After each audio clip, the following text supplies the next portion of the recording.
तो इस समय मैं वैली ऑफ आर्मगेडन के अंदर खड़ा हुआ हूं और वैली ऑफ आर्मगेडन जिसके बारे में प्रकाशित वाक्य उसका 16 अध्याय उसके 16वें वचन के अंदर बताया हुआ है। और प्रकाशित वाक्य उसका 16 अध्याय उसके 16वें वचन के अंदर लिखा हुआ है कि यीशु मसीह अंतिम युद्ध जो है वो इसी जगह के ऊपर लड़ने के लिए आएगा, जिसको हरमगिदोन हिंदी की बाइबल में और आर्मगेडन जो है अंग्रेजी की बाइबल में कहा गया है। यानी कि अंतिम युद्ध जो होगा, जो कि एंटी क्राइस्ट और शैतान और यीशु मसीह के बीच में और दुनिया की सारी सेनाएं जो हैं वो इस वैली में, इस तराई के अंदर इकट्ठा होंगी और यहां पर वो अंतिम युद्ध लड़ा जाएगा, जिसके अंदर यीशु मसीह विजय हो करके परमेश्वर के राज्य को इस पृथ्वी के ऊपर स्थापित कर देगा।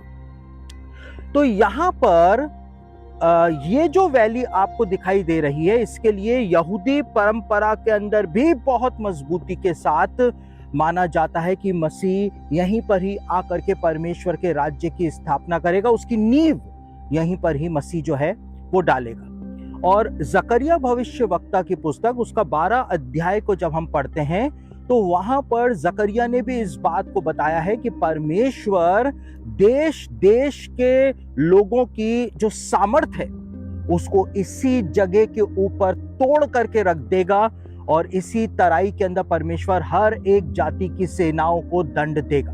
तो ये बात जो है वो जकरिया भविष्यवक्ता के द्वारा भी बताई गई है। साथ ही साथ यहूदियों के अंदर ऐसा माना जाता है कि किंग जोसाया जो था उसको मिस्र के फिरौन के द्वारा धोखा दे करके इसी तराई के अंदर मार डाला गया था।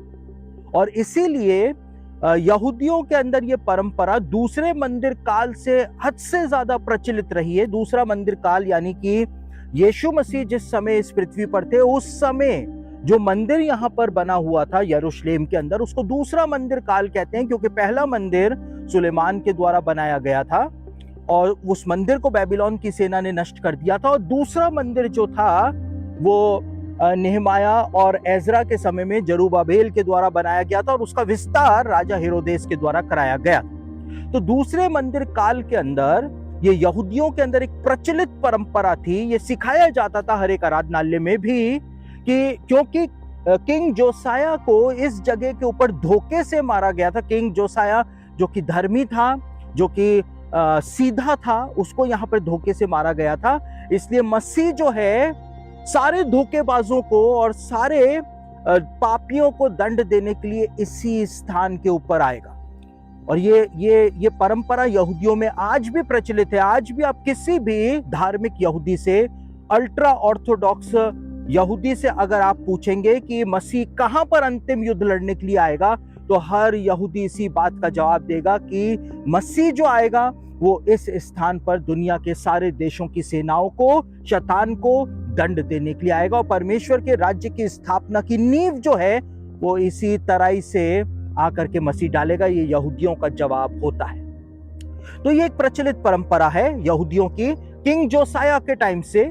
और प्रकाशित वाक्य 16 अध्याय उसके 16वें वचन में भी यूहन्ना ने इस बात को लिखा था कि अंत के दिनों में यीशु मसीह जो अंतिम युद्ध लड़ने के लिए आएगा वो यहीं पर ही आएगा। 20 करोड़ की सेना यूहन्ना ने बताया है इस स्थान के ऊपर, इस पूरी तराई में। एक बहुत बड़ी तराई है, ये छोटी तराई नहीं है, एक बहुत बड़ी तराई है। यहां पर वो पूरी 20 करोड़ की सेना जो है वो जमा होगी और यहीं पर ही यीशु मसीह अपनी स्वर्गीय सेना के साथ उतर करके आएगा। और ये बात योएल भविष्यवक्ता की पुस्तक के अंदर भी बहुत जोर देकर के बताई गई है कि परमेश्वर किस प्रकार से देश देश के लोगों को दंड देगा, यीशु मसीह के द्वारा वो दंड देगा। तो इस समय जब मैं यहां पर खड़ा हुआ हूं, ये एक बहुत ही इंपॉर्टेंट साइट है जो कि इजराइल के अंदर पाई जाती है, नाजरत के बिल्कुल सामने पाई जाती है। यानी जिस जगह के ऊपर यीशु मसीह रहा करता था, जहां पर उसका पालन पोषण हुआ था, जहां पे उसके पिता का घर था, उसी जगह के सामने की तरफ, नाजरत के बिल्कुल सामने, यह हरमगिदोन का मैदान जो है या फिर वैली ऑफ आर्मगेडन जो है वो पाई जाती है। यानी कि यीशु मसीह का दूसरा आगमन जब हो रहा है तो यीशु मसीह एक प्रकार से हम कह सकते हैं कि अपने घर वापस आ रहा है, क्योंकि नाजरत के बिल्कुल सामने ही हरमगिदोन का मैदान पाया जाता है। तो ये हरमगिदोन का मैदान जो है, यहाँ पर आकर के हमको उस बात की एक फीलिंग जो है, एक टेस्ट जो है वो मिल जाता है कि यहाँ पर किस प्रकार से वो युद्ध लड़ा जाएगा। यहाँ पर आज आर्मगेडन के अंदर लोगों के घर भी बने हुए हैं, फैक्ट्रीज भी बनी हुई हैं, यहाँ पे लोग खेती भी करते हैं, ये फर्टाइल इलाका है। लेकिन इस इलाके को नेपोलियन ने भी जब देखा था तो नेपोलियन ने इस बात को कहा था कि ये परफेक्ट जगह है जहां पर अंतिम युद्ध लड़ा जाएगा। तो मैं इस समय यहाँ पर हूँ, हम यहाँ पर इस जगह को महसूस कर सकते हैं, और जब आप भी यहाँ पर आएंगे तो आप भी इस जगह को यहाँ पर आकर के महसूस कर पाएंगे।